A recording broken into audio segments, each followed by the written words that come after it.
Bom dia, pessoal. Hoje é a nossa última aula, então, sobre a República, livros 9 e 10. Alguém tem alguma pergunta, alguma coisa, antes de nós começar? Vamos lá para o livro 9, então. Ele começa assim, falando sobre o tirano. Atribuiremos, ademais, a ele o que mencionamos antes, que é inescapavelmente invejoso, indigno de confiança, injusto, hostil, ímpio, hospedeiro e nutriz de todo vício, e que o governo que exerce o torna ainda mais assim, do que resulta ser ele extremamente infeliz, além de tornar todos que o cercam como ele próprio. Os homens, assim como as formas de governo, são mais felizes de acordo com a ordem que foram apresentados. Então, mais feliz é o homem monárquico, o aristocrata, o filósofo, o timocrático, o oligárquico, o democrático e, por fim, o mais infeliz deles, o tirânico. Então, vocês podem ver que o tipo de homem, né, acompanha a forma de governo do Estado. Então, sempre naquela analogia da alma com a cidade, a gente tem aqui em processo decrescente de felicidade entre cada um deles. O que o Platão vai tentar argumentar nesse livro é o seguinte: por mais que o tirano possa parecer mais feliz que o homem justo, na verdade é justamente o contrário. Ele é mais infeliz do que todos os outros homens.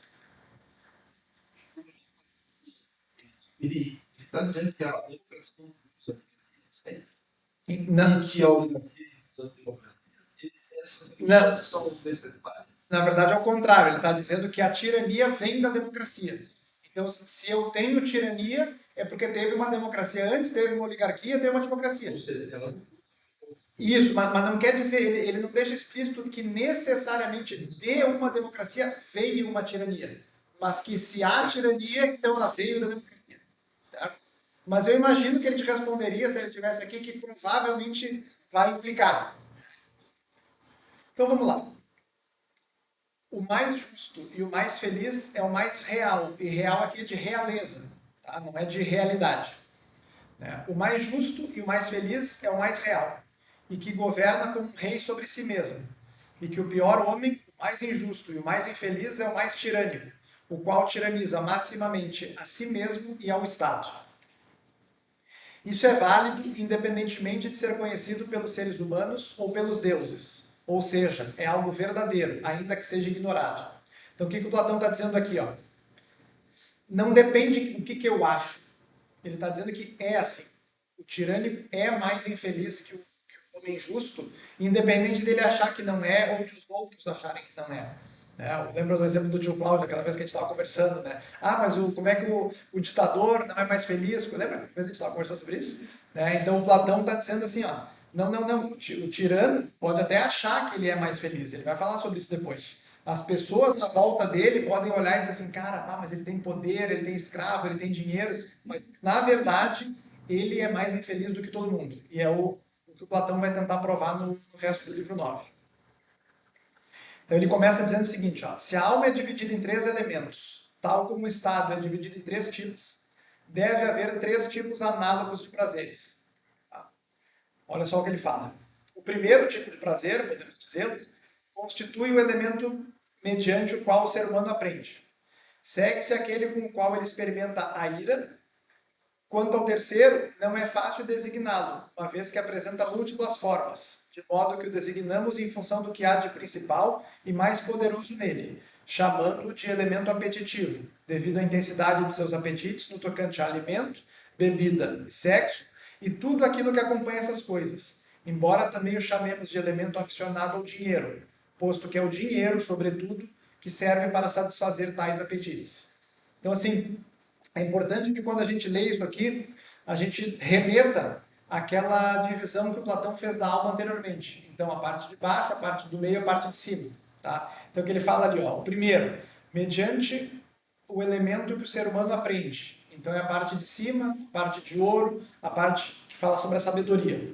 Depois, a parte que experimenta a ira, que é o peito, o timós, que é a parte irascível da alma. Né? E ao terceiro, que fala dos apetites, dos desejos, né? Alimento, bebida, sexo.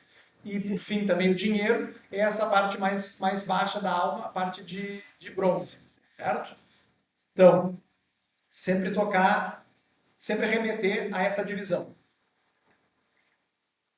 Então ele elenca aqui 3 tipos de homem. O aficionado do aprendizado e da sabedoria, a qual ele dá o nome de filósofo. O aficionado da vitória e da honra. E o aficionado ao dinheiro e ao lucro. Tá? Então sempre naquela tripartição para ele explicar como é que ele entende por que cada um deles é mais ou menos feliz do que o outro. Olha o que ele diz aqui. E compreendes que se te dispuseres a indagar pessoas pertencentes a esses 3 gêneros, qual de suas vidas é a mais prazerosa, cada um cobrirá de louvores a sua própria, para aqueles da sequência. Olha só o que ele está dizendo. Se eu perguntar para o aficionado ao dinheiro e ao lucro, o que torna ele mais feliz, ele vai dizer que é o próprio dinheiro. Se eu perguntar para o aficionado da vitória e da honra o que torna ele mais feliz, é justamente ganhar guerras e adquirir louros em função disso. E se eu perguntar para o filósofo o que ele acha que torna ele mais feliz, ele vai dizer que é a sabedoria e o conhecimento. Tá? E daí ele prossegue dizendo, não dirá um amealhador de fortunas que o prazer de ser honrado e aquele de aprender carecem de valor comparados ao de obter lucro, se não produzirem dinheiro? Então o que esse homem mais baixo está dizendo? Cara, que honra, que sabedoria, o importante é ganhar dinheiro, o resto é que se exploda. Se esse conhecimento aqui servir para eu ganhar dinheiro, então eu vou aprender. Se não servir, não me interessa. Tá? Aí ele fala do segundo, aficionado das honras, olha só. E quando o aficionado da honra, não pensa ele que o prazer de ganhar dinheiro é vulgar, que o prazer de aprender, salvo se o conhecimento proporcionar honra, é fumaça e tagarelice insensata. Então ele subiu um degrau e disse o seguinte, ó, o homem da alma de prata vai olhar aquele desejo pelo dinheiro e vai dizer, cara, isso é vulgar, isso aqui é baixo, isso aqui é chão, certo? E a sabedoria, cara, essa sabedoria vai me ajudar a ganhar guerra, coisa parecida? Não, não vai. Então também não me interessa. Me interessa o que vai me impelir para frente nessa ideia da minha alma animosa. E por fim, ele pergunta, e o que supomos pensar o filósofo dos outros prazeres, comparado ao de conhecer o domicílio do verdadeiro, além de estar sempre em tal estado durante o processo de aprendizado? Não pensará ele que tais prazeres estão extremamente distantes do referente à verdade, chamando-os de prazeres realmente necessários, uma vez que não teria nenhum para ele se não fossem necessários? Aí ele sobe outro degrau e diz o seguinte, cara, o filósofo vai olhar para baixo, vai olhar amor ao dinheiro, amor à honra, como coisas superficiais. O que interessa para ele é o conhecimento, a sabedoria, aquilo que é necessário, que é verdadeiro e que é imutável. Só que o que acontece? Bom, então se eu tenho 3 tipos de homens, 3 tipos de prazeres, e cada um deles diz que o melhor é o seu próprio, como é que eu vou julgar isso aí? Como é que eu vou hierarquizar isso? Aí, o seguinte, para decidir qual dos prazeres é superior, devemos fazer um juízo sobre eles. Mas como julgar as coisas se a nossa intenção é julgá-las bem? Aí a resposta que ele dá é através da experiência, da inteligência e da discussão. Eu coloquei aqui logos. Tá? Então, vocês lembram que lá no início a gente falou que logos é uma palavra que tem diversas acepções, que pode ser traduzido como palavra, como verbo, como razão, como pensamento, como raciocínio. Tá? O tradutor da minha edição, ele dá sequência nessa etapa do livro, traduzindo logos, logo, como discussão. Mas aqui eu quero que fique implícito esse sentido polissêmico do termo, sempre remetendo à razão humana, que é o que nos diferencia dos outros animais, como a gente viu na distinção da alma do Aristóteles, é a alma sensitiva, apetitiva e a alma racional. Então, o que acontece? Lembra que a palavra diálogo, na acepção grega do termo, não é de dois falando, é diálogo, dia, através, logos, razão, pensamento.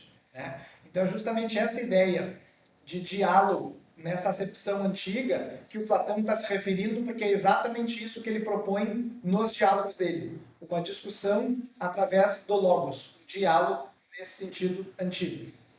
E aí o Sócrates diz o seguinte, o instrumento que é preciso para julgar não é o instrumento do amante do lucro ou do amante da honra, mas o do filósofo. E o Glauco pergunta, e qual instrumento é esse? E ele responde, a discussão, o logos. E aqui eu vou ler um trechinho para vocês.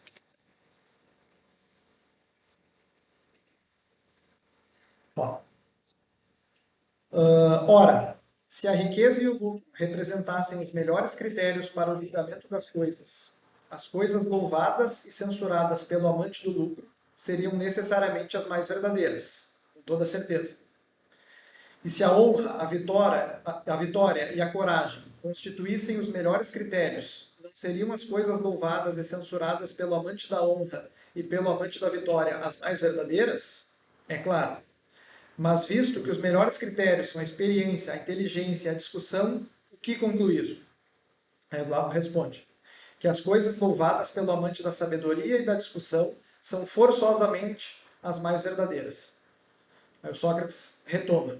Podemos, portanto, concluir que dos três prazeres, o mais agradável é aquele do elemento da alma, com o qual aprendemos, e que a pessoa em que esse elemento da sua alma governa tem a vida mais agradável? E ele responde: e como poderia ser de outra forma? Então esse é o argumento que o Platão dá para dizer o seguinte: bom, a gente tem três tipos de homem, três tipos de prazeres, cada um defende o seu, mas eu preciso fazer um juízo, um julgamento objetivo sobre qual que de fato é melhor. E a partir disso aí eu chego que a minha régua tem que ser o próprio logos para definir isso aí, que é o elemento do filósofo. E esses três homens podem se manifestar num homem só em momentos diferentes? Podem, mas preferencialmente não devem. Né? A gente deve ter aquela ordenação da alma de maneira que a parte sábia ordene as outras. Mas sim, empiricamente na prática, a gente sabe que, bom, uma parte da minha vida vai operar a parte racional, noutra vai a apetitiva e tudo mais. Né? Então, sempre deve ter o ideal de cima para baixo, esse governa, esse auxilia, esse obedece. Mas a gente sabe que nem sempre funciona assim. Exatamente. E o final do livro 9 fala exatamente sobre isso aí. Sobre como acontece isso no mesmo homem. Que é a analogia da besta que a gente vai ver depois. A vida e o prazer do filósofo estão em primeiro lugar, seguido do prazer e da vida do guerreiro e amante de honras. A vida e o prazer do amante do lucro ficam em último lugar. Então, assim, apesar do prazer do filósofo ser de fato maior para Platão, existe uma hierarquia onde o do guerreiro fica abaixo e o último é aquele do amante do lucro. Então, assim, se eu não consigo, não quero, coisa parecida, ter o prazer do filósofo, bom, então talvez eu devesse ter o do guerreiro, porque o outro é muito abaixo, dos três é o mais ralo, mais superficial deles. O vulgo considera o prazer a ausência de dor, e a dor a ausência de prazer. Porém, há um estado intermediário entre os dois. E aqui uma breve explicação. Naquela ideia, sempre de contrapor uma ideia a outra, que eu já passei para vocês que tem na filosofia antiga, o Platão está tentando trazer a seguinte ideia. A gente tem a dor e a gente tem o prazer. Tá? Só que ele diz que existe uma coisa intermediária entre a dor e o prazer. É o que ele vai tentar nos mostrar agora. Então eu quero que vocês entendam, a partir daqui, a seguinte figura. A dor está embaixo, que é obviamente pior que o prazer. Né? O prazer está em cima, que obviamente é melhor do que a dor, mas ainda assim tem um campo intermediário aqui, que é sobre isso que ele vai tratar agora. Olha só, o exemplo que ele dá. Quando a gente está doente e a dor passa, a gente sente um alívio. Quando estamos com sede ou com fome e bebemos ou comemos, esse desconforto passa. A gente confunde esse alívio da dor com o prazer verdadeiro. Ou seja, se alguém sai de um estado de muita dor e volta para o estado normal, esse estado intermediário que eu falei para vocês, isso é confundido com o que é genuinamente prazeroso. Tá? Então, olha só, se eu estou saindo de baixo para cima, eu acho que sair daquela dor e chegar nesse estado normal intermediário é o prazer. Mas, na verdade, o prazer está acima. E se eu estou em cima, no estado de prazer, e eu desço para esse estado intermediário, eu penso que eu estou sentindo dor, mas na verdade a dor ainda está um degrau abaixo. Certo? Então, o cara que está embaixo sobe, acha que atingiu o prazer. O cara que está em cima e desce, acha que atingiu a dor. Mas na verdade nenhum. Isso está sendo relativo em função aonde ele estava anteriormente. Nesse ponto aí, da dor física ou da dor sensorial, tal. Tudo dá uma conotação da dor da alma, vamos dizer assim, e do consequência do prazer, como superiores à dor e o prazer do corpo. Então, tudo amalgamado, mas ainda assim tem hierarquia. Sempre a alma hierarquicamente acima do corpo. O que ele quer nos mostrar aqui é que muitos dos prazeres corporais são, na verdade, relativos a um estado anterior, a um ciclo de dor, alívio e sensação de prazer. Entretanto, justamente por esse caráter temporário, como por exemplo a fome e a sede voltarem, não há um prazer positivo verdadeiro, apenas a cessação de um desconforto temporário. O tirano vive precisamente preso nesse ciclo. Há uma falta, dessa falta vem o desejo, tem uma satisfação momentânea desse desejo, até que vem uma nova falta ou carência e esse ciclo recomeça. A alma tirânica está sempre vazia. Então, o que ele está dizendo aqui? O tirano, como ele está sempre escravizado por esses desejos mais baixos, que trazem dor para ele está lá, ele está com fome, ele está com sede, ele está com desejo sexual, ele preenche aquilo, a gente vai ver a analogia que ele faz com o preenchimento, mas na verdade ele não chega no prazer, ele só sai daquilo ali para aquele estado intermediário. E como aqueles prazeres são mais do corpo, justamente, do que da alma, aquilo ali invariavelmente vai descer de novo. E ele vai ficar sempre nessa subida e descida entre a dor e o estado intermediário e nunca vai atingir um verdadeiro prazer, ainda que ele ache que está obtendo prazer naquilo. Certo?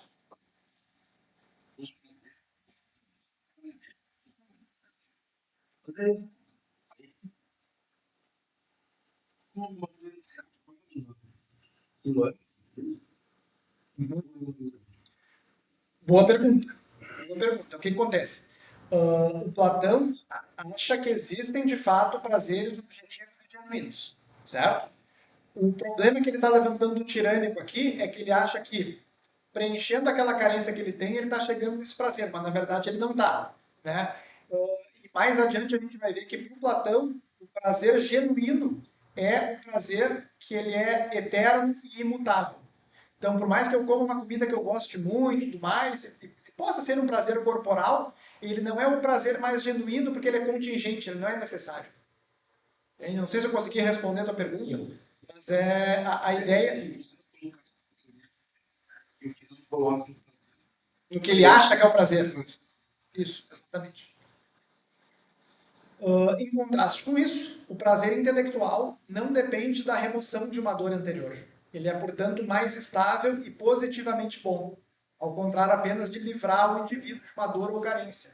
Então, o que acontece? Se tem um assunto que eu não domino e eu passo a dominar, aquele conhecimento ele não está preenchendo uma dor que eu tinha. Eu simplesmente estou tendo acesso a alguma coisa sem ter que sair desse estado de dor para o estado intermediário e ficar iludido que aquilo é prazer. Eu estou de fato chegando naquele prazer que o Platão entende como genuíno. Vai ficar um pouco mais claro daqui a pouco. O prazer do conhecimento, da contemplação da verdade e da ordem racional independe de estados interiores. Ele é bom por si mesmo. Aqui a gente já está saindo dessa ideia do tirano, da dor, intermediário e sensação ilusória de prazer, para o que Platão entende como prazer genuíno. Quanto maior a realidade do objeto, mais verdadeiro é o prazer correspondente. Coloquei ali a analogia da linha. Vocês lembram da analogia da linha? Então a gente tem aqui as sombras, os objetos sensíveis, objetos matemáticos e por cima o que há de mais inteligível que são as formas. Quando eu vou subindo, quando a minha alma vai subindo nessa linha, aquilo que eu vou conhecendo vai me dando um prazer mais genuíno. Então o prazer das sombras, ele é efêmero, ao passo que o prazer de conhecer as formas é o prazer mais genuíno, mais verdadeiro, mais imutável que alguém pode obter. Então há essa hierarquia de prazeres. O mais alto é aquele mais filosófico, vamos dizer assim. O Aristóteles tem uma ideia parecida com essa. Ele fala uma coisa de argumentação.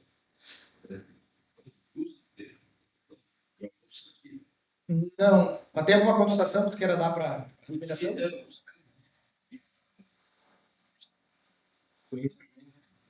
Ele é uma iluminação.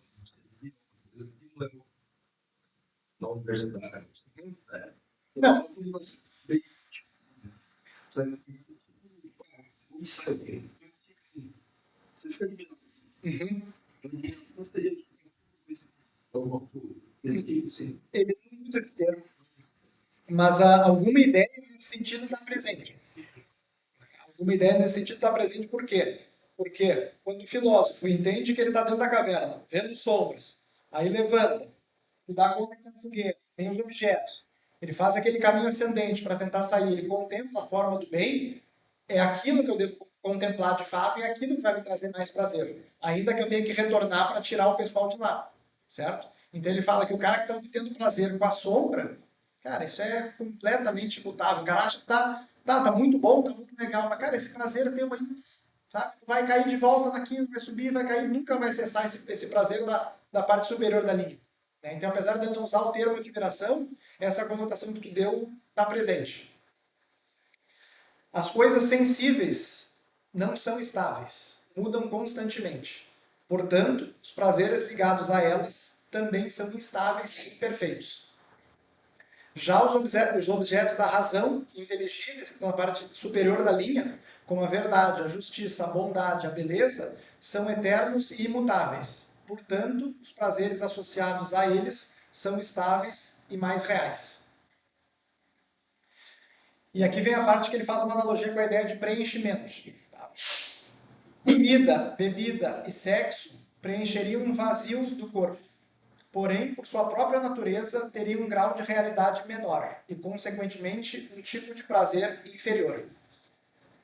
Honras e vitórias, por sua vez, teriam um grau de realidade intermediário, promovendo prazeres intermediários, ou seja, eu ter eu ser um aficionado, né, para usar o termo que ele usa, de honras e vitórias, está acima de eu ser um aficionado pelo lucro, pelo dinheiro, pela bebida, pelo sexo, mas ainda assim está abaixo daqueles prazeres mais altos do filósofo.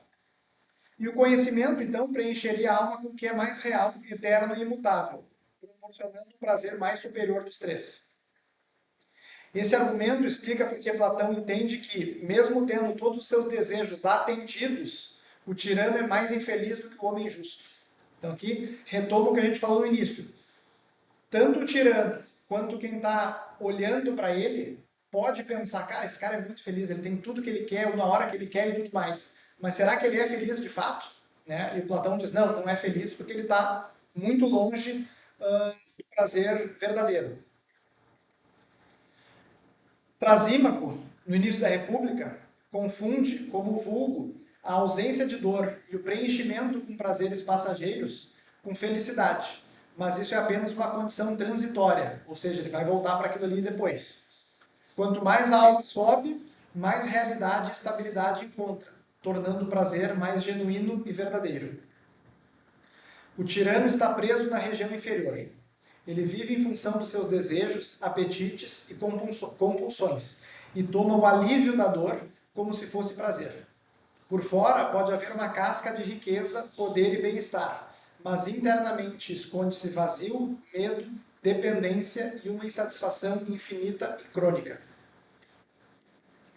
Ele tem um trecho que eu separei aqui. Portanto, os que não dispõem da experiência da inteligência e da virtude, se mantendo ocupados com banquetes e similares, são movidos para baixo, pelo que parece, e em seguida erguidos até o estado intermediário, e assim vagam ao longo de suas vidas, jamais ultrapassando este patamar para o que é verdadeiramente superior, condenados a não contemplá-lo nem serem movidos até ele, de sorte que não são preenchidos com aquilo que realmente é, e nunca provam qualquer prazer estável e puro.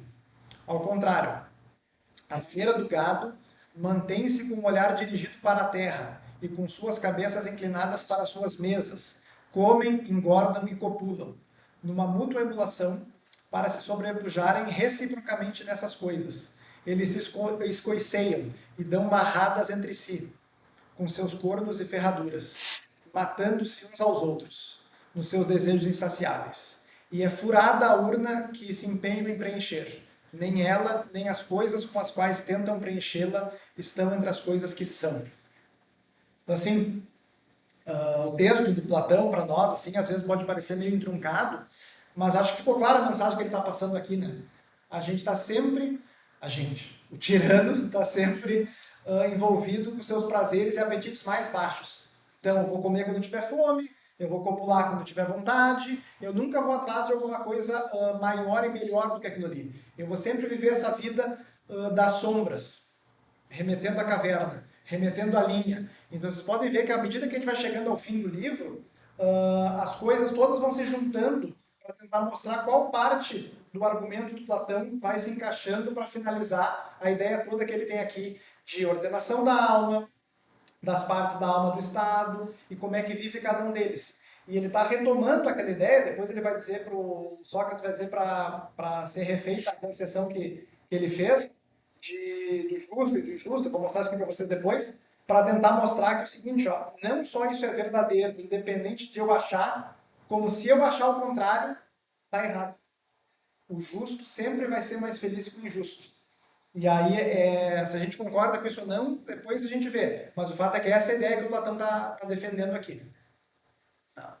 Portanto, quando a alma como um todo segue o elemento filosófico e não há qualquer conflito interno nela, cada elemento ou parte dela cumpre sua própria função exclusivamente e é justo. E, em particular, frui os seus próprios prazeres, os melhores, e, na medida do possível, os mais verdadeiros. Platão diz que o tirano está 3 vezes afastado da realidade e dos prazeres do oligarca, que, por sua vez, está 3 vezes afastado do filósofo. Olha só, 5 tipos de homem: filósofo, timocrata, oligarca, democrata e tirano. Tá? O meu laserzinho não fica na TV, tá? Mas se a gente contar ali, ó, vamos contar, o tirano 1, democrata 2, oligarca 3. Então a contagem que ele faz é essa. Então, o tirano está 3 vezes atrás do oligarca, que por sua vez está 3 vezes atrás do filósofo. Então, o oligarca, o timocrata e o filósofo. Então, 3 pontos de distância do oligarca, 3 vezes, e depois que está, por sua vez, 3 vezes distante do filósofo. E ele vai fazer uma conta aqui, que é bem curiosa. Olha só o que ele diz. Se alguém quiser determinar quão distante está o prazer verdadeiro de um rei daquele de um tirano, descobrirá que um rei vive 729 vezes mais prazerosamente do que um tirano, e que este é o mesmo número de vezes mais angustiado. Então aqui é o seguinte, tem diversas interpretações sobre esse número 729, tá? Eu nunca vi nenhuma definitiva sobre isso, inclusive o material que eu consultei ou não fala, ou fala muito pouco sobre isso. No livro ali, na próprio texto da República, ele fala que ele vai pegar essas 3 vezes e vai elevar ao quadrado, porque são 2 vezes longe, e depois vai levar o resultado disso ao cubo. Tá? Então, 3 ao quadrado, 9, 9 ao cubo, 729. Né? 3 na sexta. Oi? Isso. Ah, então, o que o meu tradutor, aqui, o tradutor da minha edição fala? Fala que seria a soma de dias e noites de um ano. Tá? 365 daria 730. Né? Daria um a menos. Ok, pode ser. Isso provavelmente é alguma coisa pitagórica que tinha de fato no pensamento do Platão. Mas eu vou dar o meu take aqui, que é o seguinte. Tenho 3 de distância do tirano para o oligarca, 3 do oligarca para o filósofo. Então 3 ao quadrado, 3 vezes 3, 9. E aí, bom, como é que eu trago isso para a realidade? Bom, eu tenho que trazer para as 3 dimensões. E trazendo para as 3 dimensões, eu elevo ao cubo, e elevando então esse resultado ao cubo daria 729. Certo? Então aqui eu estou trazendo mais uma curiosidade, porque a gente não tem uma interpretação definitiva sobre isso, mas é uma parte bastante curiosa da República, como é que ele chega nessa conclusão de que a vida de um é 729 vezes melhor do que a vida de outro. Então agora, para responder mais objetivamente a Michele, sobre a questão da analogia da besta. Olha só a analogia que ele faz para tentar explicar como é que funciona isso aí dentro do ser humano. O Sócrates pede que seus interlocutores imaginem uma besta policéfala, com muitas cabeças, um leão e um homem, em ordem decrescente de tamanho. Então a besta é maior, o leão é menor e o homem é menor ainda. Essas 3 formas devem então ser imaginadas sob a figura de um único homem. Então, dentro desse único homem, eu tenho a besta com muitas cabeças, o leão e o próprio homem. Quando eu olho, eu vejo só o invólucro de um homem. A besta policéfala representa a parte apetitiva da alma. Nela se encontram a fome, a sede, a ganância, a luxúria e os apetites em geral. As muitas cabeças simbolizam a multiplicidade de desejos humanos. Estes apetites não possuem uma unidade própria, puxam a alma em diversas direções simultaneamente. O leão representa a parte irascível da alma, ligada à coragem e à honra. Não é necessariamente mau, podendo servir tanto à besta quanto ao homem. Quando educado corretamente, auxilia a razão no governo da alma. Por fim, o homem representa a razão. Ele, apesar de menor que os outros dois, deve governar. Simboliza a inteligência, o discernimento e a capacidade filosófica da alma. Então, se a gente lembrar aquela pirâmide que o Platão fez, né, com a bronze, prata, ouro, produtores, auxiliares, guardiões, cabeça, peito, baixo ventre, toda esse símbolo aqui está conjugado nessa analogia da besta. Um ser humano com a besta maior, o leão, depois o homem. Então toda essa ideia piramidal, tanto hierárquica quanto de tamanho, está presente aqui. Eu falei para vocês, né, que é cabeça, peito e baixo ventre, está no Timeu, que é o diálogo cosmogônico de Platão, e eu lembrei vocês também da analogia do auriga, do Fedro. Então, que eu tenho o condutor da carruagem, o cavalo branco, o cavalo negro, um mais inquieto, outro um pouco mais dócil, e ainda assim quem tem que organizar aquilo ali é o homem. Então, está amalgamado tudo aqui, o que a gente viu até agora na estrutura da alma e, por consequência, da cidade, no Platão. Olha só, apesar da aparente unidade sob a forma de um ser humano, existe um eterno conflito entre essas forças. Essa imagem permite concebermos como Platão estabelece a diferença entre o justo e o injusto. No homem injusto, a besta cresce descontroladamente, e tanto a razão quanto o ânimo acabam se submetendo a ela.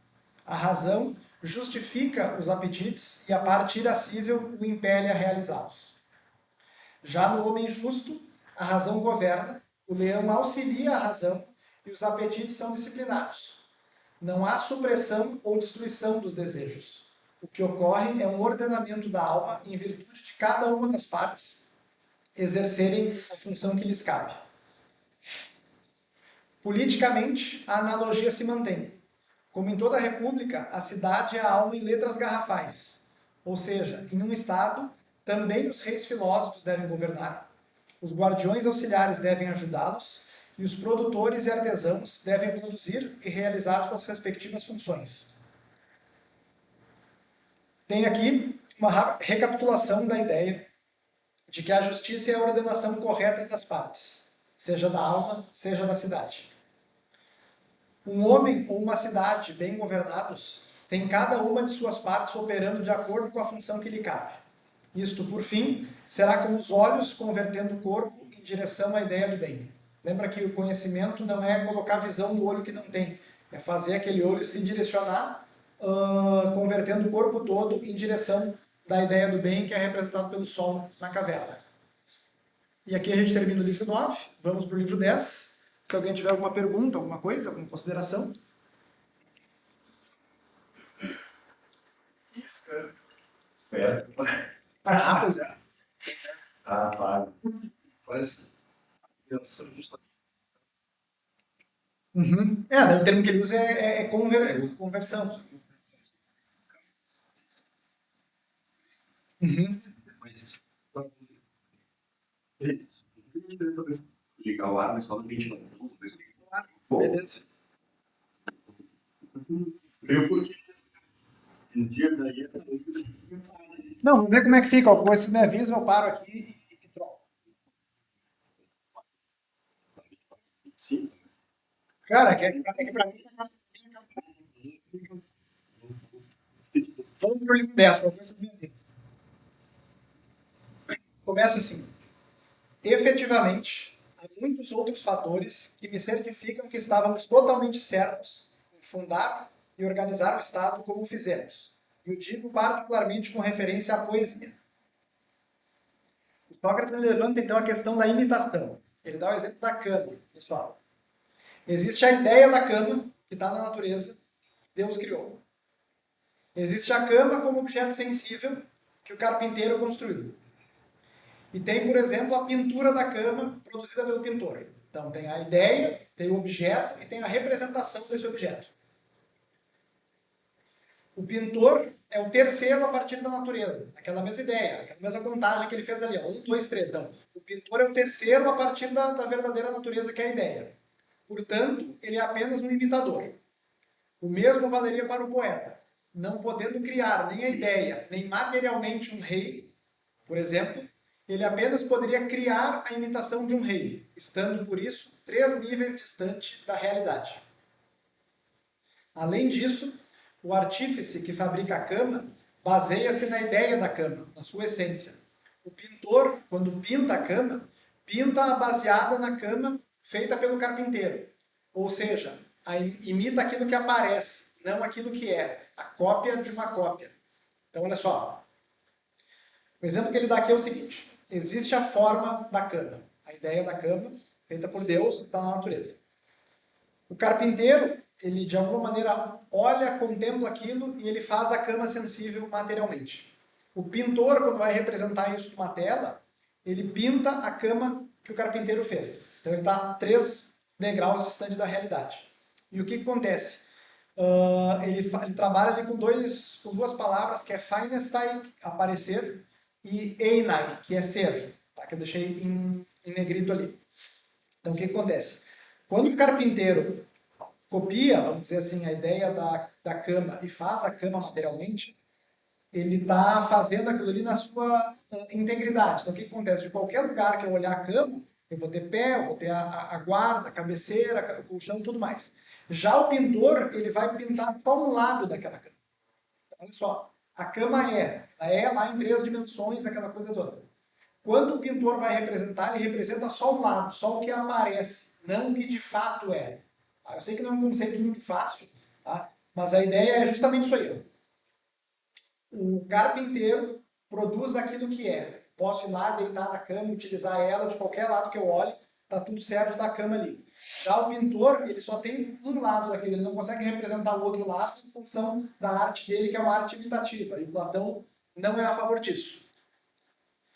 Ele diz o seguinte, conclui-se que a imitação está muitíssimo distanciada da verdade, o que, pelo que parece, explica a sua capacidade de tudo produzir, na medida que toca somente uma modesta porção de cada coisa, e esta de uma aparência ou simulacro. Por exemplo, dizemos que um pintor é capaz de pintar para nós um sapateiro, carpinteiro ou qualquer outro artífice, a despeito de nada entender a respeito dessas artes.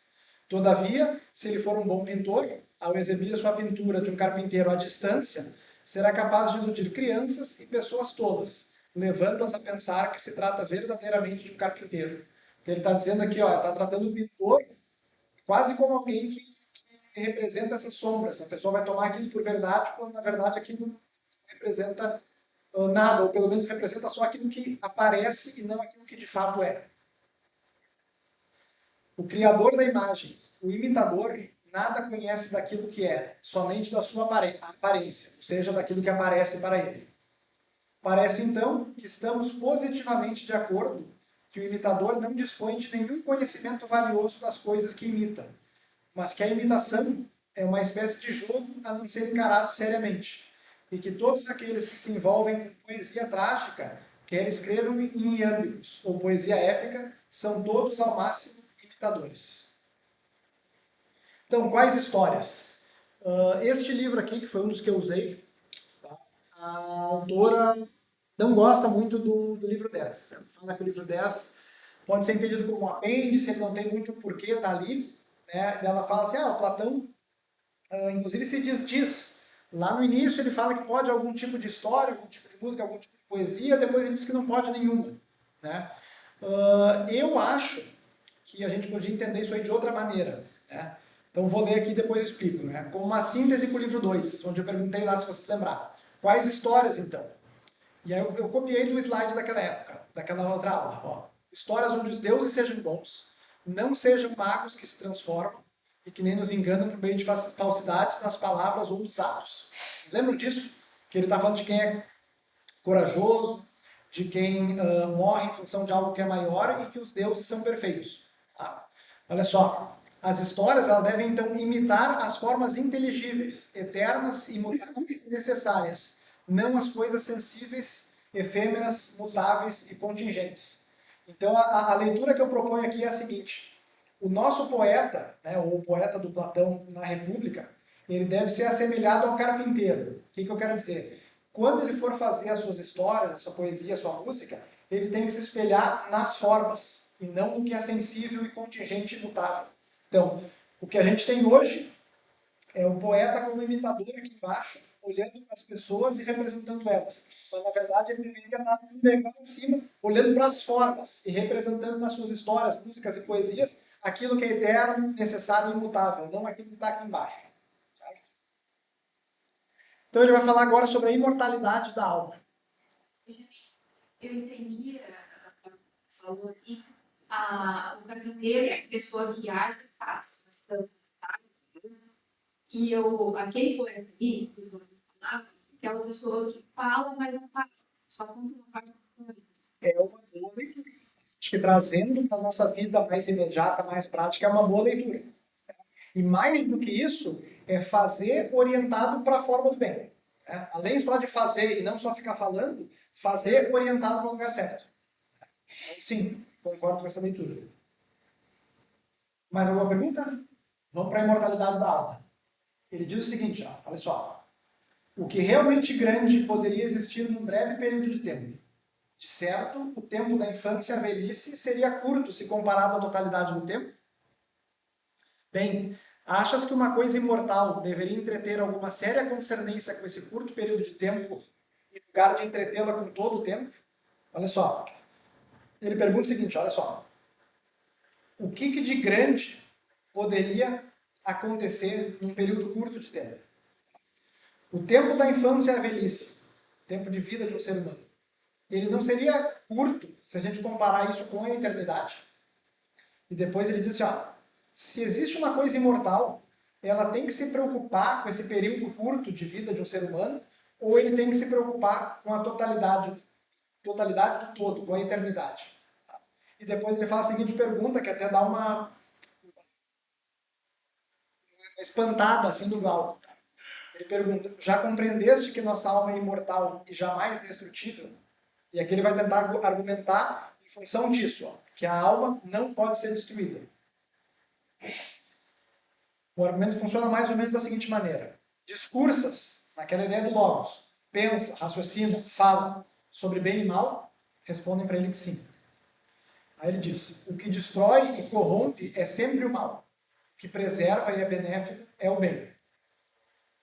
Há um mal e um bem para cada coisa.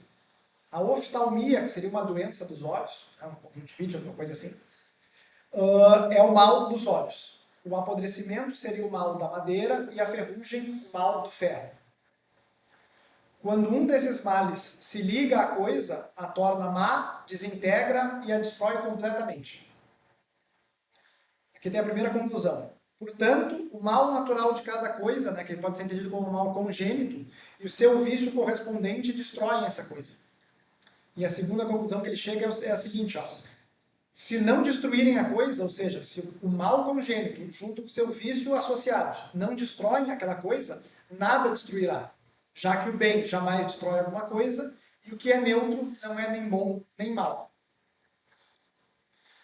Se a gente descobrir alguma coisa que tem o seu mal próprio, que a torna má, mas que é incapaz de destruí-la, devemos concluir que ela é indestrutível. A alma. O que torna a alma má? A resposta, a injustiça, o desregramento, a covardia e a ignorância, que são as contrapartidas das 4 virtudes que a gente estava buscando antes, que é a justiça, a moderação, a coragem e a sabedoria. Então, o que torna a alma má? Esses 4 vícios. O que torna a alma boa? As 4 virtudes contrárias. Aí ele diz o seguinte, a gente vê pessoas injustas, desregradas, covardes e ignorantes. Mas a gente também vê que as suas almas não são destruídas. A alma acaba não sendo destruída pelo seu próprio mal. Então, dando seguimento no argumento dele. Cada coisa é destruída pelo seu próprio mal. Qual é o mal da alma? Aqueles 4 vícios. Bom, mas eu estou vendo pessoas assim no meu dia a dia, as almas delas não são destruídas, elas estão aqui caminhando, vivendo, falando e dançando. Então, o mal congênito da alma não torna ela má, mas não destrói ela. Aí ele se pergunta o seguinte, mas e o mal do corpo e a sua consequente desintegração destrói a alma? Ele dá o exemplo do alimento. Olha o que ele diz. Um corpo não é destruído pelo mal do alimento, por ele estar estragado. A má qualidade do alimento transmite ao corpo um mal que lhe é próprio. Por isso, o corpo é destruído pelo seu próprio mal, a saber, a doença. Então, olha só, comi uma coisa estragada, morri. Não morri pelo mal do alimento, segundo Platão. Eu morri porque aquele alimento transmitiu ao meu corpo o mal que lhe é próprio, que é a doença. Então, o alimento transmitiu a doença e através da doença o meu corpo foi desintegrado, destruído. Ele diz assim, uma vez que o corpo é uma coisa e os alimentos uma outra, jamais consideraremos que o corpo é destruído pela má qualidade deles, os alimentos, a menos que eles nele introduzam o próprio mal natural e peculiar do corpo. Então, o alimento estragado, vencido, tem o mal dele, transmite esse mal para o corpo e a partir do mal próprio do corpo, ele morre. E o Sócrates diz assim, ó, com base no mesmo argumento, se o mal do corpo não causa o mal da alma, jamais consideraremos que a alma, na ausência do seu próprio mal, seja destruída por um mal estranho. É inaceitável que qualquer coisa seja destruída por um mal próprio de outra coisa. Então pode ter ficado meio estranho aqui porque eu estou lendo o excerto literal ali, mas a ideia é basicamente o seguinte. Mal da alma, aqueles vícios. Isso aí claramente não destrói a alma. Então, vamos ver se é o mal de outra coisa destruiria a alma. Ele pensa, bom, o veículo da minha alma é o quê? O meu corpo. Como é que o meu corpo é destruído? Através do mal dele, que seria a doença. Aí ele pega o exemplo do alimento. O alimento está estragado, ele tem o mal próprio dele. Então, pelo mal do alimento, eu morro? Não. Pelo mal que o alimento transfere ao meu corpo, que é a doença, eu morro. Então, se o mal do alimento não destrói o corpo, o mal do corpo não destrói a alma. Vocês, ficou claro? Portanto, a alma não é destruída quando o corpo é. Ou seja, a alma sobrevive ao corpo. Assim, se a alma não é destruída por um mal, que lhe é próprio ou estranho a ela, então está claro que deve necessariamente existir sempre. E se existe sempre, é imortal. Tem outro diálogo bem interessante que o Platão trata da imortalidade da alma, que é o Fédon. Né? Que o Fédon ele retrata os últimos momentos de Sócrates. Depois ele foi condenado, preso. Quando ele está prestes a tomar a cicuta, que é o veneno, tem aquele quadro famoso, Sócrates fazendo assim com o braço, tomando veneno e tal. Então, o que acontece? Tem outros diálogos que o Platão defende a imortalidade da alma, com outros argumentos, né? Mas aqui na República, ele traz uma ideia justamente disso. Cada coisa tem o seu mal próprio, só pode ser destruído por ele. Como a alma não parece ser destruída pelo seu próprio mal, então ela é imortal e indestrutível. Aí agora ele vai tentar defender. E fala de imortal, ele distingue a imortalidade e eternidade, e para ser imortal você tem que não ter existido, passar a existir. A eternidade, teoricamente, é a questão de a alma sempre existiu, Sim. ela é do corpo. Não defende que sempre existiu. Ele defende que sempre Sim. Sim. não fui criado num determinado momento. Bom, talvez tenha sido criado no início do mundo, eu não me lembro disso agora, mas tem essa parte no Timeu. Mas o fato é que ele está defendendo o seguinte, ó, quando a eternidade começa, a alma começa junto. Né? Então, o que acontece? A tua ideia está correta. Ele fala de eternidade e imortalidade é a existência por toda essa eternidade. E é justamente essa ideia que ele está defendendo. Aí depois ele vai mostrar como é que isso acontece na última etapa da República. E assim, ele também pega a questão da morte, né? A questão da morte. E a morte foi um castigo, né? O ser humano é alma e corpo. Uhum. Então, o corpo é indestrutível. Indestrutível? Sim, porque a morte foi um castigo. Sim, sim. Uhum. E a gente fala no credo, ressurreição, cara. Sim. Eu tenho o próprio corpo. Sempre coisa. Sim, que isso em filosofia chama-se ilemorfismo. Aí o que eu quero colocar não é só a questão seguinte. Teoricamente, ele está fazendo um raciocínio. Está induzindo um mistério. Ele, talvez. Mas, enfim. Mas daí tu Ele está usando a alma para poder vai sempre. Sim, Né? Eles mostram que as ideias interessantes. O que isso realmente É que quando, a ideia que falamos em que não é uma ideia que a gente tem então, ideia provavelmente algo instância daquela alma da família. seria o princípio que nos anima, e aqui eu uso o termo latino para animar. Né? Então, pegando o gancho que o Silvio falou, o Aristóteles trata disso. O Aristóteles tem a teoria das quatro causas, né? Formal, material, eficiente e final. E o endomorfismo que eu falei é justamente isso aí. Para ele, a matéria do ser humano é o corpo e a forma é a alma. Isso depois vai ser utilizado pelo Tomás de Aquino, enfim. Então, o que acontece? Para o Platão, ele tem aquela ideia da unidade e da multiplicidade. Aquilo que é eterno, aquilo que está que é corrupção e geração, ele está submetido à corrupção e geração, geração e corrupção. E ele diz que o corpo ele é gerado e posteriormente ele é corrompido, mas a alma está num degrau acima onde ela é eterna. E tu falou, esse argumento, se é válido, não é válido, a gente pode seguir. É que, às vezes, um determinado argumento, ele pode ser logicamente sólido dentro de um determinado quadro. Se eu aceito certas ideias, aquele argumento se sustenta. E daqui a pouco, se eu tenho outras ideias que servem de base para aquele mesmo argumento, ele pode não se sustentar.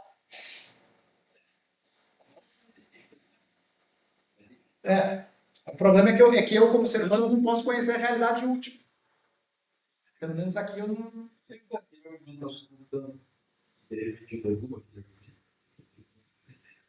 Ah, mas a gente vai ter que ver. A gente vai ter que ver.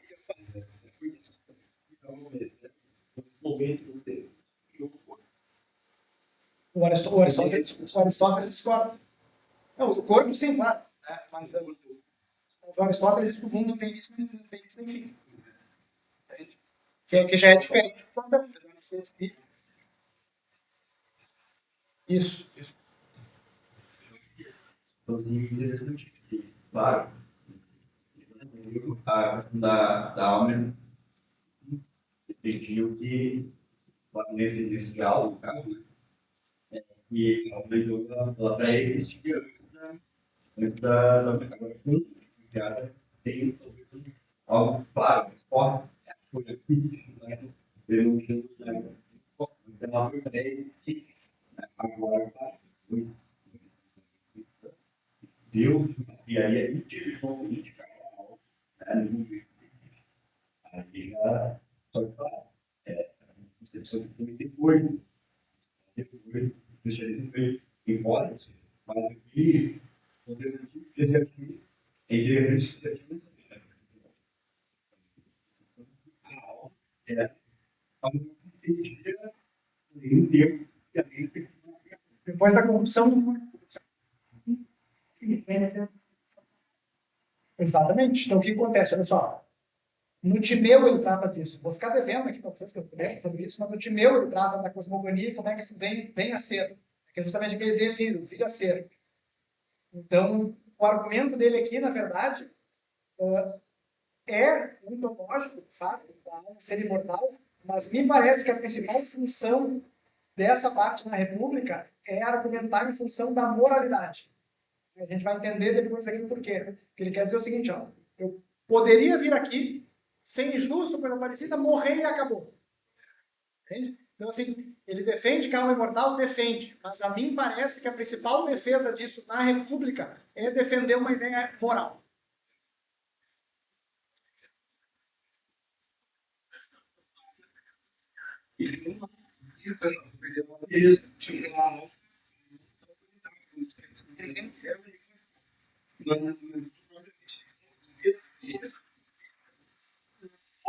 Sim e não. Eu não consigo responder com perfeição para vocês, mas ele diz que a alma de cada indivíduo é imortal. Ele também fala isso. É possível que ele entendesse que isso aí ainda está vinculado a uma forma ideal dessa que vocês falaram. Né? Eu não teria como responder agora de cabeça. Mas a ideia de que a alma de cada um de nós é imortal. Eu ia falar outra coisa aqui agora, esqueci. ético. Bom, enfim, não lembro agora, de repente mais adiante eu me recordo. Mas a ideia é essa, ele está tentando dizer que a alma é imortal. De fato, me parece que ele acredita nisso, mas também a mim parece que a função principal desse argumento na República é tentar mostrar que se tu for injusto aqui, não só aqui tu vai sofrer, como tu vai sofrer posteriormente. Sabe? Porque Isso. o bem e o mal eles vão permanecer. Isso que foi feito de forma. Isso foi justo, isso vai permanecer no tipo. Isso. Ah, lembrei o que eu ia dizer, Thiago. Lembrei. Aqui, no Timeu ele também fala sobre a alma do mundo. Né? Então ele fala sobre a alma do mundo, não vamos lembrar direito o conceito certinho, mas sim, existe isso aí como uma coisa ideal, e depois aquela pirâmide descendo até a multiplicidade, que aí chega no material e tudo mais. A Gênesis, né, ela tem se tem uma ideia de como foi escrita, Vai, eu acho que deve fazer mais de uns 5.000 anos. Coisa assim. e o Platão tinha essa ideia de pensar do jeito. Sim, mas não baseado no Gênesis. Apesar do Gênesis ser cronologicamente anterior ao Platão, ele geograficamente estava bastante longe e tinha acesso a isso aí. Não. Sim. Isso. E o mesmo vale com a Hesíodo e o Homero. Isso eram traduções orais, né, que o dado momento foi escrito. Exatamente. O Sócrates daí. O Sócrates, né, e o Platão veio. Então sempre a tradição oral veio antes da tradição escrita. Isso aí a gente vai voltando, aí chega na Babilônia, nas plaquinhas cuneiformes, você lembra das plaquinhas lá? Então a gente tinha aquilo ali, depois foi utilizado para contabilidade, para guardar proporções, terra, tudo mais. E, bom, vamos escrever as coisas, na época de Gilgamesh, e a coisa veio.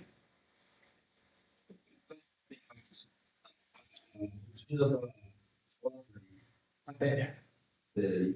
Da unidade, tipicidade, Cristiano do sério. Deus tem. Sim, ele é a unidade. Todo ser Sim. então está compatível também. Uhum. Essas compatibilidades interessantes. O próprio Gênesis, que a Michelle falou, ele também trata de uma dualidade, né? O Espírito de Deus estava sobre as águas, e a partir então tem a parte de cima, a parte de baixo, e a partir daí as coisas começam a ir, aí se tu analisar, tu vê que ele começa a criar os animais de baixo, de cima, separa as águas de cima e de baixo, né? Então a gente tem uma estrutura, exatamente. Então a gente também tem uma estrutura, aqui não me entendo errado, uma estrutura binária, assim, tipo, que está em cima, está embaixo, o animal debaixo da água, de cima da água, água de cima, água de baixo, aquela coisa toda. Exato, a noite e o dia. Então, tu também tem essas dicotomias que saem dessa unidade que é o Espírito de Deus, colocando ordem nas águas do caos, e a partir disso emergindo a multiplicidade através de um processo dual. Mas é bem interessante. Bem interessante. Então, vamos lá. Sobre o justo ser recompensado. Tá? Nesse momento do diálogo, o Sócrates pede para o Glauco que lhe seja devolvida a concessão que ele havia lhe feito no início, de dar a fama de justo ao injusto e vice-versa. Vocês lembram que a gente falou sobre isso aí?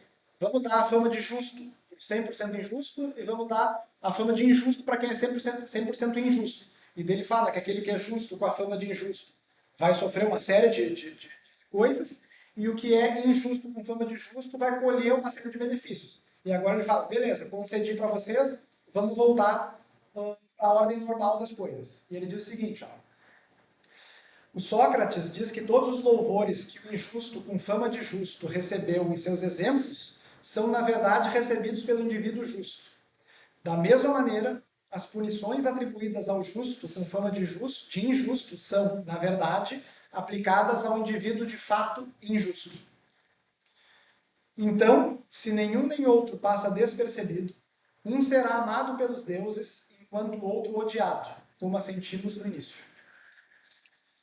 E não concordaremos que tudo que chega a alguém amado pelos deuses, na medida em que tem neste sua origem, concorre para o melhor possível, a menos que seja o inevitável mal punitivo por algum erro cometido anteriormente. E não é o caso de crermos que o mesmo sucede com respeito ao homem justo que cai na pobreza, na doença, ou em quaisquer outros pretensos males, a saber, que isso por fim acabará se revelando bom para ele, seja durante sua vida ou na morte, pois os deuses jamais descuidam de alguém que deseja ansiosamente tornar-se justo e, através da prática da virtude, assemelhar-se a um Deus, na medida do possível, a um ser humano. Então aqui eu quero fazer duas referências rápidas, né? Primeiro, o livro de Jó tem um tropo narrativo bastante parecido com esse aqui. E segundo, a Ética Nicômaco. Quem teve aqui ano passado, ou depois quem viu o vídeo, né, lembra que o Aristóteles fala justamente isso aí, né, que a eudaimonia é justamente essa boa intermediação entre o que é divino e o que é humano, entre o que é eterno, o que é contingente, o que é necessário, o que é contingente, o que é eterno, o que é mutável. Né? Então, o prefixo eu é bom, daimon seria aquele... Por falta de palavra melhor, porque não é o nosso objetivo, a nossa consciência. Tá? Que é aquilo que o Sócrates diz que orienta ele lá na Apologia. Né? Então, olha só. Os deuses jamais descuidam de alguém que deseja ansiosamente tornar-se justo e, através da prática da virtude, que é o tema central, né, junto com a eudaimonia da Ética Nicômaco, assemelhar-se a um Deus, na medida do possível ao ser humano. Então, Aristóteles fala lá, existem os deuses, existem os seres vivos, e o ser humano é aquele que intermedia isso aí, ontologicamente. E que a eudaimonia é justamente fazer bem essa intermediação entre o que é divino e o que é humano. Eles facilitam um pouco. Às vezes traduzem como felicidade, está de pleno. Realização. Isso. Exato, exatamente. Que certos termos gregos É difícil de traduzir. nada. Felicidade. Isso. É algo muito palpável. Isso. O próprio Logos, né, no início do Evangelho de João, fala, né, que no início era o Logos e tudo mais, isso acaba sendo traduzido em algumas Bíblias como palavra, outras como verbo. Né? Então, esses termos gregos têm uma polissemia que às vezes é difícil ter uma única tradução. Né? Então, se tu lê aquilo ali, tu lê como palavra, serve, tu lê como verbo, serve também. Então, o que a gente usa? Cara, talvez se tu der um passo acima, entender aquilo no Logos, nessa visão abrangente, fica um pouco mais claro o que está tentando ser dito ali no Evangelho.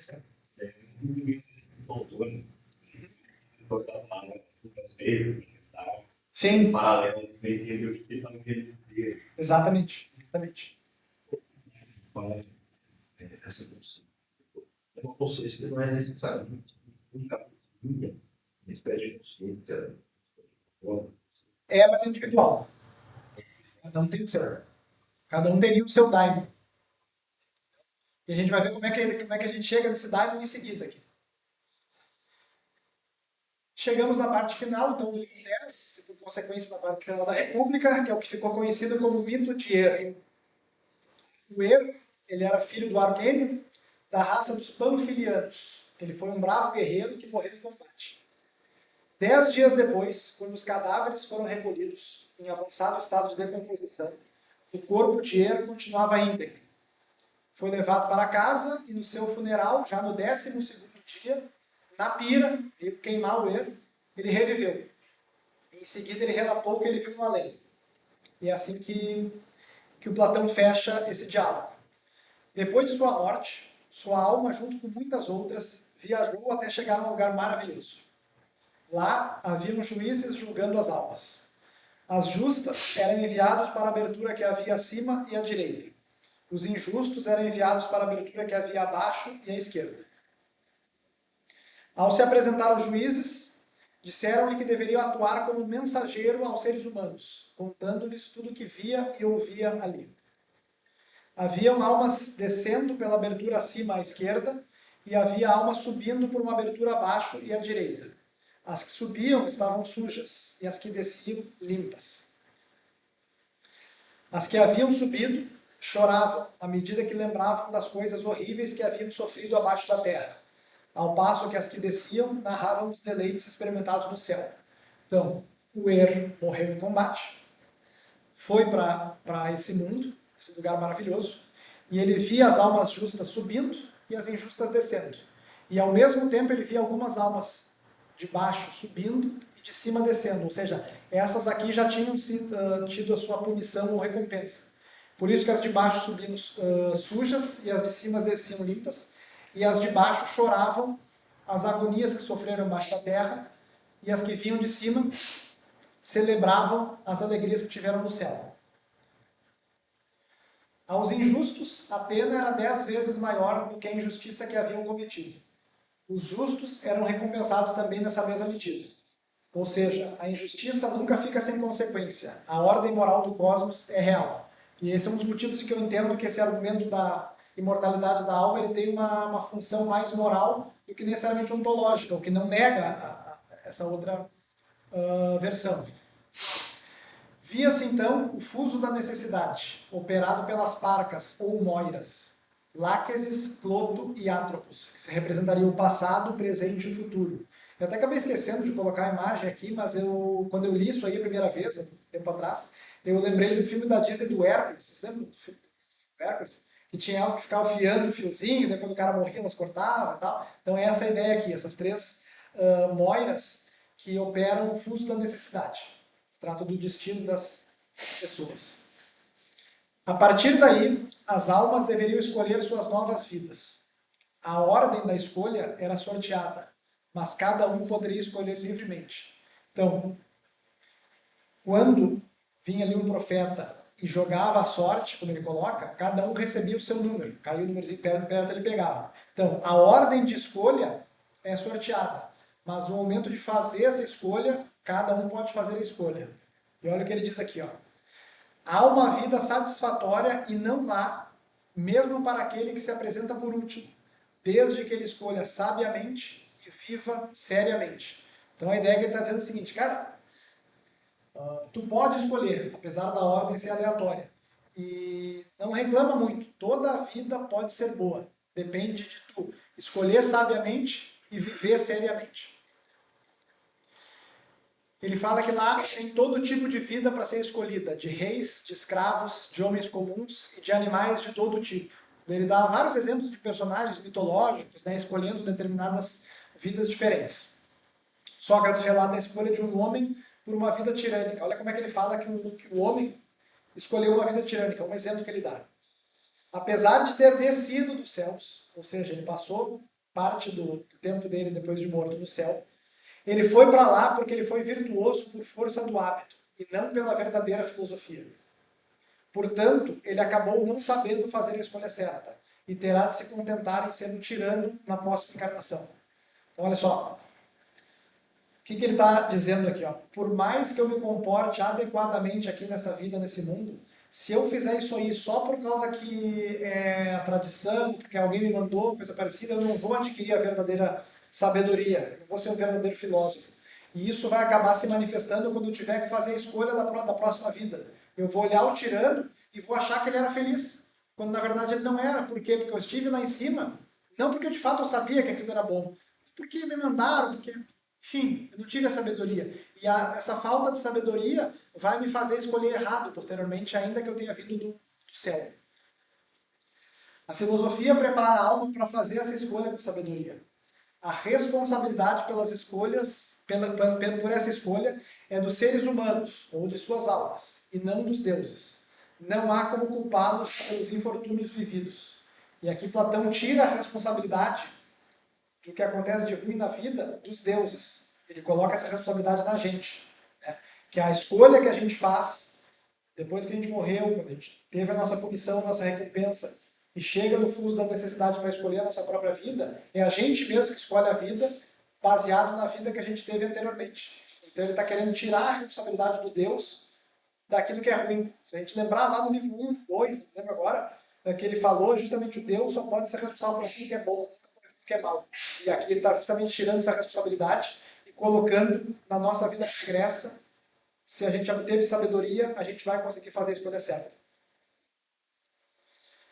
A cada um foi então designado o seu daimon correspondente. Entendeu? Então esse daimon ele é individual. E é aqui que ele é designado cada um. Tá? A seguir, as almas foram conduzidas à planície do esquecimento e instruídas a beber do rio da negligência. Ao beberem, esqueciam-se da sua vida passada e adormeciam. À meia-noite, após o estrondo de um trovão, um abalo sísmico, elas foram subitamente arrebatadas dali rumo ao alto, para os seus nascimentos. O Er foi proibido de beber dessa água, já que havia de retornar para contar sua experiência aos outros. Ele não soube como retornou ao seu corpo, mas ao despertar, viu a si mesmo deitado sobre a pira. E esse é o último parágrafo da República. E assim, Glauco, a história não foi perdida, mas preservada. E nos salvaria se dela nos convencesse, nos permitindo atravessar bem o rio do esquecimento. E nossas almas permaneceriam imaculadas. Mas, se formos persuadidos por mim, acreditaremos na imortalidade da alma e que ela é capaz de experimentar todos os males e bens, e nos manteremos sempre firmes na senda ascendente, praticando a justiça acompanhada da sabedoria em todas as situações. Dessa forma, seremos amigos de nós próprios e dos deuses, tanto enquanto estivermos aqui, quanto depois, como os vencedores dos jogos que caminham abiscoitando seus prêmios, receberemos nossas recompensas. E assim, aqui na marcha de 1000 anos que descrevemos, estaremos bem. E assim ele termina a República. E é isso, pessoal.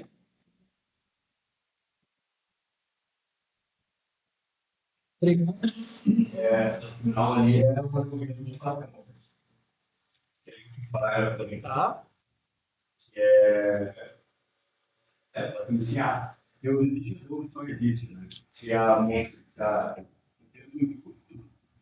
vai ter uma consequência que não existe, mas não existe mesmo, né? Mas quando os personagens darem a imortalidade, não. Aí sim, né? Aí, se for responder ser amigo, ou sim, ninguém. Então, o argumento fácil. Matemática, a pessoa que entendeu pode ganhar um tempo, né? Mas se tu não entendeu e tu foi mal, olha, tu entendeu. Tu age bem, tu vai ganhar um céu. Se tu age mal, tu vai pro inferno. Se tu não acredita, e vai ver que tu vai estar negando, tu vai estar perdendo mal. Então, passou o tempo. Dentro da oportunidade que eu acreditar. Sim, sim, sim. Que seria a aposta do Pascal, né? Isso. Sim. A diferença é que justamente aí seria, claro, eu sei que é o argumento, né? Tá? É meio que a suspensão de juízo para tentar convencer o que não acredita cara, dá uma chance. Né?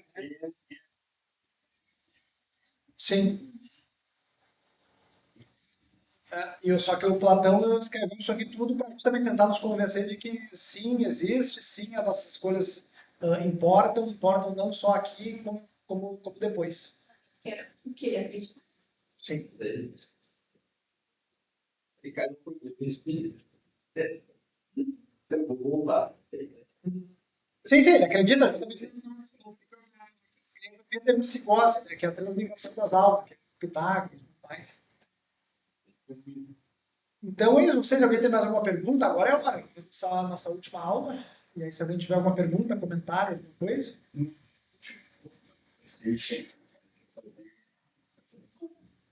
Apanhado. Depois que eu terminar aqui a gravação, eu conto para não ficar. Mas a gente vai fazer um apanhado geral, como é que foi. Eu quero que daí cada um comente um pouquinho sobre o que achou, o que gostou, o que não gostou. Feito? Então eu termino aqui.